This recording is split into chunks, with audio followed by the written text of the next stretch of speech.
अस्सलाम वालेकुम गाइस, कैसे हैं आप? उम्मीद करते हैं आप सब खैरियत से होंगे, खुश होंगे और हमारी दुआ है कि आप हमेशा खुश रहें, हंसते और मुस्कुराते रहें। मेरा नाम है रहमान अनवर और मैं हूं मोहम्मद और मैं हूं जफर इकबाल। और आज हम जिस वीडियो पर रिएक्ट करने जा रहे हैं, इस वीडियो का टाइटल है जिंदगी में कभी अना के लिए मत लड़ो वरना बर्बाद हो जाओगे।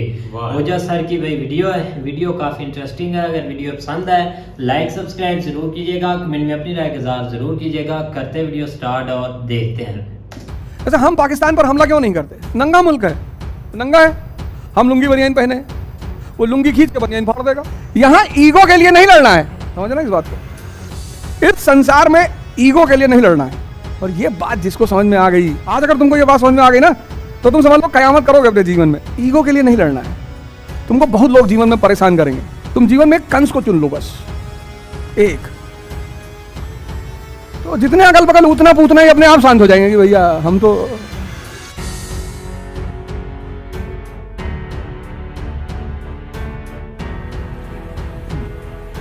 जय हिंद फ्रेंड्स।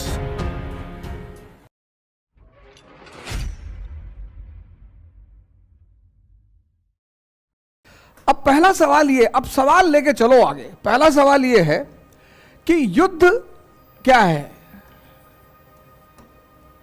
वॉर। मैं पूछूंगा जहां पूछ रहा हूं। वॉर, पहली बात तो वॉर क्या है? वॉर अगर तुम सामाजिक जीवन में देखो, सामाजिक हम लोग के जीवन में, तो ये एक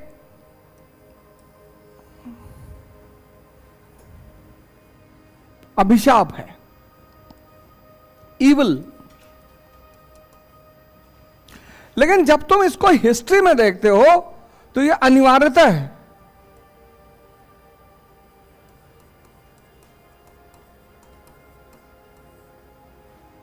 अनिवार्यता मतलब कंपलसरी। कोई चीज कैसे पर्सपेक्टिव बदलते ही बदल जाती है। कोई चीज पर्सपेक्टिव के साथ कैसे बदल जाती है। सामाजिक जीवन में ईविल है, अभिशाप है, पाप है। तभी तो बुद्ध कहते हैं अहिंसा।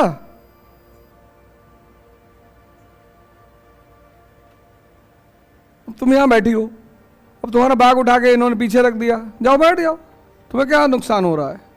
जिस चीज से तुम्हें कोई नुकसान नहीं हो रहा है। तो बुद्ध जब कहते हैं अहिंसा, तो कहते हैं अहंकार के लिए मत लड़ो।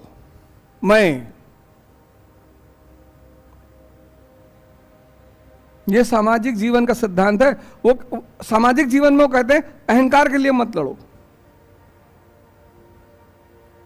यहां लड़ो किसके लिए? इकॉनमी के लिए। यहां ईगो के लिए नहीं लड़ना है, समझना इस बात को। इस संसार में ईगो के लिए नहीं लड़ना है। और ये बात जिसको समझ में आ गई, तुम्हारा कोई दुश्मन ही नहीं है। आज अगर तुमको ये बात समझ में आ गई ना, तो तुम समझ लो कयामत करोगे अपने जीवन में। ईगो के लिए नहीं लड़ना है। तुमको बहुत लोग जीवन में परेशान करेंगे, तुम जीवन में कंस को चुन लो बस, एक। तो जितने अगल बगल उतना पूतना ही अपने आप शांत हो जाएंगे कि भैया हम तो, तुम सबसे लड़ रहे हो, तुम सबसे लड़ रहे हो। कोई तुमको एक दो चार बार देख लिया, तुम गई उससे लड़ गई, बदतमीज कहीं के। जब तक वो व्यक्तिगत तौर पर तुम्हारा टच नहीं कर रहा है ना, हार्म नहीं कर रहा, मतलब ही नहीं। आज के इंसान को देखो, सबसे लड़ रहा है। लड़ाई दो तरह से है, एक सामाजिक, एक ऐतिहासिक। मैं दोनों पहले दिन डिस्कस कर चुका हूं। इतिहास की जो लड़ाइयां हैं वो बहुत इंपॉर्टेंट है, क्योंकि वो इकोनॉमी के लिए लड़ी जाती हैं। और जिस राजा ने भी इकोनॉमी छोड़कर कोई लड़ाई की, वो मारा गया। जैसे हम पाकिस्तान पर हमला क्यों नहीं करते? नंगा मुल्क है। तुम चोरी करने के लिए अगर कूदो झोपड़पट्टी में तुम घुस गए डाका डालने के लिए, पता लगा तुम ही पकड़ गए, तुम्हारी घड़ी उतारवा लिए, सब खुद ही भिखमंगे हैं। तो जब भी तुम डाका डालने कूदोगे तो कहां कूदोगे? महल में। आज हम पाकिस्तान पे हमला कर दें, कल हम भिखमंगे हो जाएं। नंगा है, हम लुंगी बनियान पहने, वो लुंगी खींच के बनियान फाड़ देगा। तो अगर हमें लड़ना भी है तो किससे? चाइना से। वो सूट पहने हुए हैं। तो लड़ाई का नियम है, सबसे नहीं लड़ना है, शांत रहना है। तुमको जीवन में बहुत लोग छेड़ेंगे, समाज में, गांव में, परिवार में, अगल बगल, बहुत, कोई बात नहीं। और तुमको डिसाइड ये करना है कि लड़ना किससे है। सबसे तो लड़ना ही नहीं, सुनना है। सुनना है, और सुनने का जो मजा है,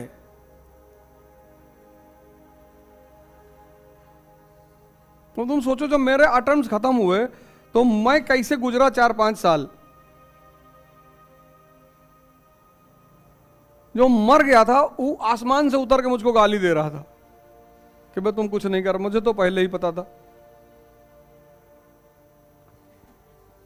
हारना दुख नहीं है, हारने के बाद जो समाज का रिएक्शन है वो दुख है। और उसमें कभी कभी मां बाप भी उनके साथ सम्मिलित हो जाते हैं। किसी बात को सुनना और किसी बात को देखना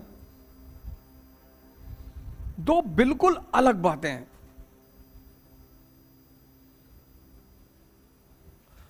कोई विदेश गया इस क्लास में, इस कंट्री से बाहर, नेपाल छोड़ के? हैं? कहां गई? खेलने गई थी? भूटान में? कहां पे?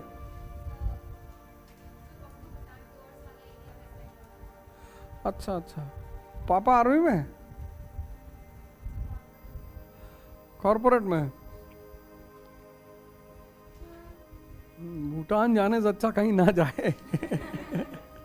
शांत मुल्क है, लेकिन दुनिया का सबसे शांत मुल्क है, सबसे ज्यादा पीस वहीं पे है। पर पीस लेके करेंगे क्या जब बवाल ही करना है लाइफ में? देखो, जिंदगी में कभी फालतू के उद्देश्य मत बनाना कि शांति चाहिए, खत्म हो जाओगे। क्योंकि जिस चीज का पीक देख लोगे उस चीज से मुक्त हो जाओगे, ये नियम है।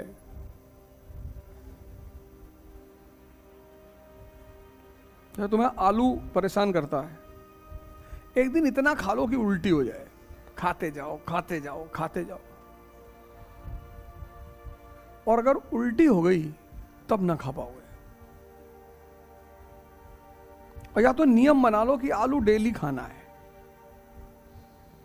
तो 5 दिन बाद ये मना कर देगा कि अरे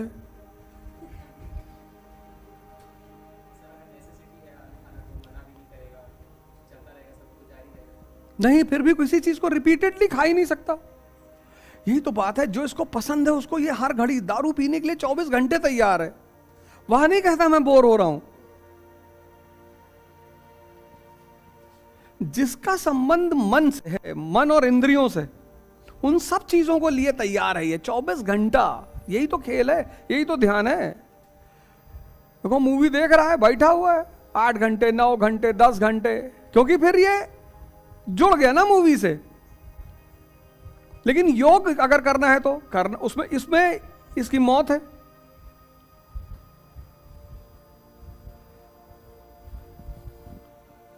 तुम अगर इसको अध्ययन करो बहुत गौर से, तो जहां जहां इसको मजा आता है वहां ये मेहनत ही नहीं करता, विरोधी, रेजिस्टेंस ही नहीं। रेजिस्टेंस छोड़ो और बैक करेगा तुमको।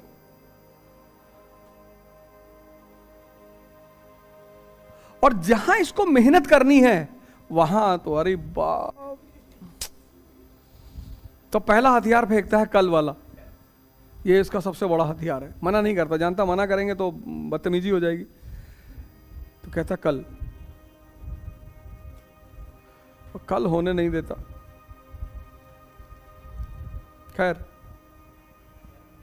3-4 बजे तक पढ़ेंगे, इसलिए आराम से पढ़ो, कोई भागना तो कहीं जाना तो है नहीं।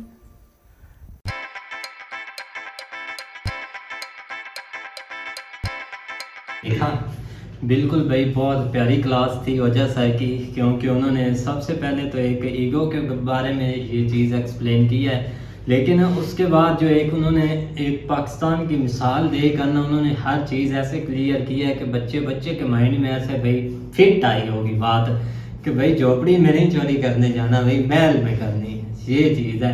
और एक उन्होंने बहुत भाई प्यारी बात की है कि भाई ईगो के लिए नहीं लड़ना, आपने भाई इकोनॉमी के लिए लड़ना है। कि ये यहाँ पर लोग लड़ते हैं हमारे मुल्क में तो भाई ईगो के लिए, अगर इकोनॉमी के लिए इतना लड़ते तो यकीन करो पता नहीं हम कहाँ होते, क्योंकि ये ईगो के लिए तो बहुत लड़ रहे होते हैं कि पता नहीं बंदे सही बात है भाई, है कि जो अब एक माशरा चल रहा है ना, उसके लिहाज से काफी साल ने अच्छा एक्सप्लेन किया। हाँ सही बात है कि यहाँ पर जैसे काम चल रहा है, सही बात है भाई, अब ऐसे ही चल रहा है, क्योंकि अब देखो ना एक जो माशरा, इसके लिहाज से ये मिसालें अब हमको ठीक लगती है, क्योंकि अब एक पाकिस्तान की बात करें ना, तो भाई इधर पे अभी भी वही लोगों का माइंड है, वो 400 साल पहले का, 5000 साल पहले का इनका वही माइंड है कि मतलब कि हमने लड़ना ही है, हम जंगजू हैं। पता नहीं, मुझे तो नाम भी नहीं आता। जंगजू है हम बस एक मतलब के पैदे एक लड़ने के लिए हुए हैं, तो वो माइंड सेट बना हुआ है। अगर इनका माइंड एक ठीक तरीके से चलना स्टार्ट हो जाए ना, तो इससे बढ़कर भाई और क्या बात है कि एक मतलब के दूसरी दिशा में एक माइंड सबका होता है। नहीं भाई नहीं, ऐसा नहीं, आपने उसको जिस साइड के ऊपर ले जाना, ये आपके ऊपर डिपेंड कभी भी ना ये सोचिए नहीं, जो माशरा होता है ना, बंदा उसके लिहाज से चलता है। तो मैं भी यही कह रहा हूँ, तो सही बात है। अब एक सारा है, अब लेकिन जंग के हवाले से जो बात की है ना कि पाकिस्तान के ऊपर हम कभी हमला नहीं कर सकते, अगर करेंगे तो अपने ही नुकसान करेंगे क्योंकि उन्होंने जो झोपड़ी वाली मिसाल दी है कमाल की दी है कि हमेशा कोशिश करो, अगर लड़ना है तो अपने से ताकतवर जो है ना उसके साथ लड़ो, या अपने बराबर के साथ जो है ना वो लड़ो। क्या मतलब इकोनॉमिकली जो है ना, क्योंकि आप देख लें पिछले कितने अरसे से जो है ना वो चाइना और अमेरिका की जो है ना वो जंग जस्ट जो है ना वो ज़्यादा इकोनॉमिक के ऊपर ही है, और वो कोशिश कर रहे हैं कि हम इकोनॉमिकली एक दूसरे को जो है ना वो मतलब गिराएं, लेकिन उसके ऊपर ही जस्ट जो है ना वो ताकत आजमा रहे हैं। छोटी छोटी चीज़ें होती हैं, कभी कोई चीज़ घुसा दी, कभी कोई चीज़ घुसा दी, लेकिन ये कि प्रैक्टिकली या मेन चीज़ उसका उन दोनों का मकसद यही है कि ये इकोनॉमिकली मुझसे नीचे ही रहे, बस ये एक उन दोनों की जंग है। तो इस हवाले से भाई आप देखो ना, जंग है भी यही मतलब कि आप पावरफुल बने, एक मतलब आप इकोनॉमिक सेट हो, एक लोग खुशहाल हो, आपका जो भी एक इंडेक्स निकलता है ना आपका, मतलब कि एक नाम ऊपर ही हो गया, ये कंट्री भाई एक तरक्की में ही है। हाँ, लेकिन एज ए पाकिस्तानी हम जो है ना वो कोट कर सकते हैं बहुत सारी मिसालें। हम ये चीजें जो है ना वो अपने एक जज्बा, जो हमारा ईमानी जज्बा, उसको जगाने के लिए ये चीजें कह सकते हैं, लेकिन ये कि प्रैक्टिकल जो है ना वो हम जैसे जो है ना वो लोग या हमारे एज एक नेशन जो है ना वो अभी तक ये चीज़ हुई नहीं है। क्योंकि ये जो आप जो सर ने मिसाल दी है ना इकोनॉमिकली या जो भी है आप बराबर के साथ या एक ताकतवर के साथ, ये चीज़ें ये उस वक्त ही पॉसिबल होती हैं जब इंसान खुद मुख्तार होता है, जब एक मुल्क खुद मुख्तार होता है। जब तक आप जो ना वो खुद मुख्तार क्या है कि जब आप अपने पाँव पे खड़े नहीं हैं, अपने फैसले आपके खुद के नहीं हैं, हर चीज़ आपके इख्तियार में, उस वक्त ऐसे 4-5 भाई टीचर एक आ जाए ना पाकिस्तान में तो फिर भी अच्छा हो जाएगा। टीचर आ जाते हैं, ये कोई मसला नहीं होता, लेकिन ये कि आगे जो है ना कौम भी तो उस तरह की चाहिए ना कि टीचर वैसे भी यहाँ पर बहुत अच्छे बहुत सारे लेकिन उनको चलने कर देखे हैं, उन्होंने कोशिश की है यहाँ के लोगों को जगाने की, लेकिन एंड के ऊपर उनकी भी जो एंड के ऊपर जो था कार के, वो उनको ले जाते हैं कि आपने पैसे कैसे कमाने हैं ऑनलाइन। बिल्कुल यार, अभी लास्ट हमने एक सर की वीडियो बनाई थी जो फैसल वड़ैच के साथ उन्होंने इंटरव्यू किया था। उन्होंने कितनी प्यारी प्यारी बातें की। उन्होंने बोला था कि हम अपनी हद में रह के चल सकते हैं, आगे हमारा कुछ नहीं हो सकता। और हद आपको पता है क्या, उससे आगे आगे जाएंगे तो भाई वो है बाकी समझे भाई। उम्मीद करते हैं आपको वीडियो पसंद आएगी। अगर पसंद आए तो लाइक सब्सक्राइब जरूर कीजिएगा, कमेंट में अपनी राय के साथ जरूर कीजिएगा। अल्लाह हाफिज़।